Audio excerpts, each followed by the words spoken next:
Jaksa tolak keterangan Dede, Adi dan Ismail dalam sidang PK lanjutan. Jaksa Penuntut Umum, JPU, menolak memori peninjauan kembali, PK, yang diadukan 6 terpidana kasus Vina Cirebon dalam sidang lanjutan di Pengadilan Negeri Cirebon, Senin, tanggal 9 September tahun 2024. Salah satu yang ditolak jaksa adalah alat bukti surat pernyataan Dede Riswanto, Adi Haryadi dan M. Ismail yang diajukan para pemohon, terpidana kasus Vina Cirebon.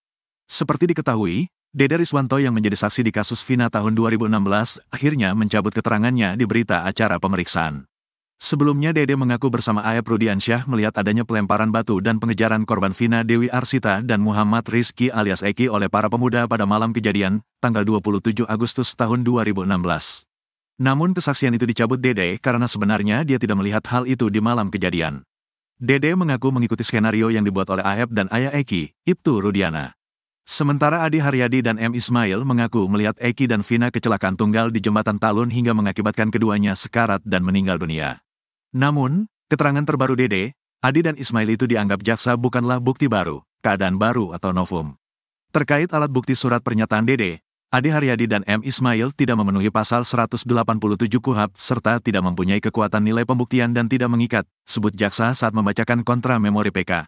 Jaksa memastikan apa yang disebut novum oleh penasehat hukum bukan merupakan keadaan baru, bukti baru, atau novum. Demikian, dalil-dalil tidak beralasan dan tidak berdasarkan hukum karena tidak dianggap bukti baru, tegas jaksa. Menanggapi hal ini, kuasa hukum para terpidana, Jutek Bongso, tanggapan jaksa hanya bersifat formil dan tidak menyentuh material dari memori PK yang mereka ajukan. Tadi kan hanya jawaban dari termohon, kita sudah melihat bahwa termohon menjawabnya secara formil semuanya. Tidak ada tanggapannya masuk ke dalam material terhadap memori PK yang kami ajukan, ujar Jutek saat diwawancarai selepas sidang, Senin, tanggal 9 September tahun 2024. Jutek mengungkapkan bahwa timnya telah mengajukan banyak material terkait peristiwa yang terjadi serta uraian yang sebenarnya dialami oleh para terpidana, seperti Eka Sandi, Supriyanto, Hadi, Jaya, Eko Ramadhani, dan Rivaldi. Namun, jawaban jaksa menurutnya tidak memadai. Dijawabnya formil semua, itu tidak apa-apa, masing-masing punya pendapat, tapi kita lihatlah hasil yang kita bisa dapatkan dari saksi-saksi dan bukti yang akan kami hadirkan di jadwal berikutnya, ucapnya. Ia juga menegaskan bahwa jaksa secara umum menolak seluruh memori PK yang diajukan oleh pihaknya. Mereka, jaksa, membantah semua memori PK yang kami ajukan, bahwa memori PK kami itu tidak sesuai yang mereka harapkan. Peggy Setiawan beri dukungan Ucil dan terpidana lainnya. Dalam sidang peninjauan kembali, PK, 6 terpidana kasus Vina Cirebon, Peggy Setiawan turut datang, Senin, tanggal 9 September tahun 2024. Kedatangan Peggy Setiawan tersebut dilakukan untuk memberikan dukungan kepada para terpidana kasus Vina. Sebab Peggy merasakan pernah dituduh sebagai pelaku pembunuhan Vina bersama 8 terpidana lainnya. Kehadiran Peggy Setiawan itu pun disampaikan oleh kuasa hukumnya, Tony RM.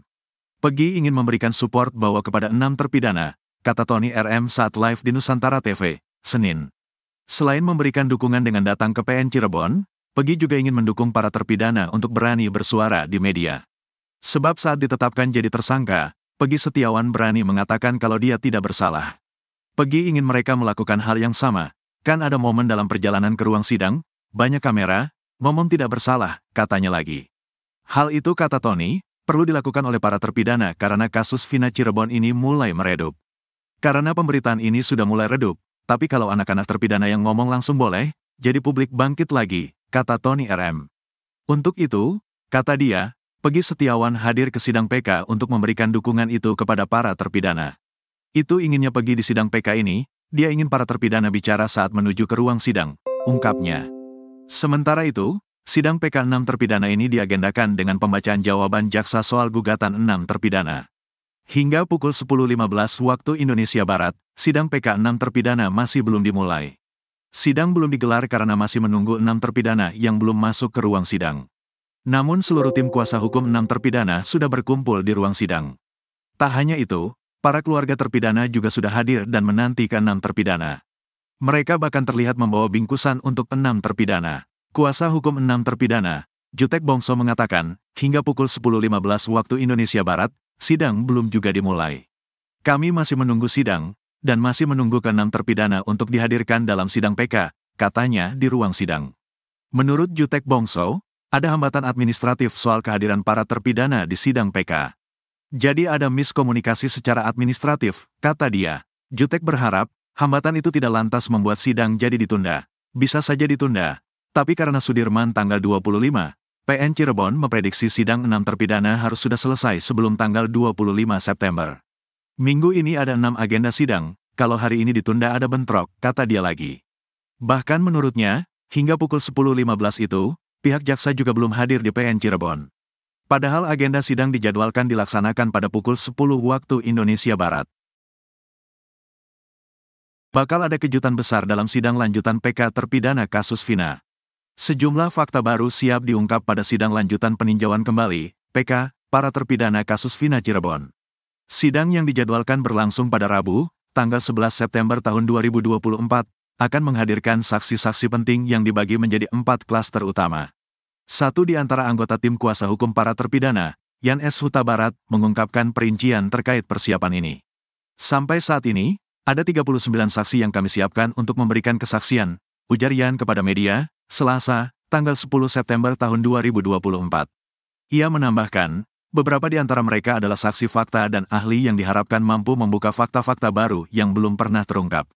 Yan menjelaskan, para saksi akan dibagi ke dalam 4 klaster. Klaster pertama akan menghadirkan saksi alibi, seperti Okta, Pramudia, dan Udin.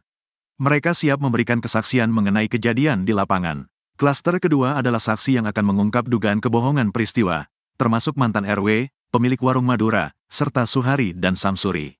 Kemudian ada juga klaster saksi yang akan membahas penyiksaan. Renaldi dan Saka Tatal akan memberikan kesaksian terkait hal ini, yang akan diperkuat oleh terpidana lainnya, ucapnya.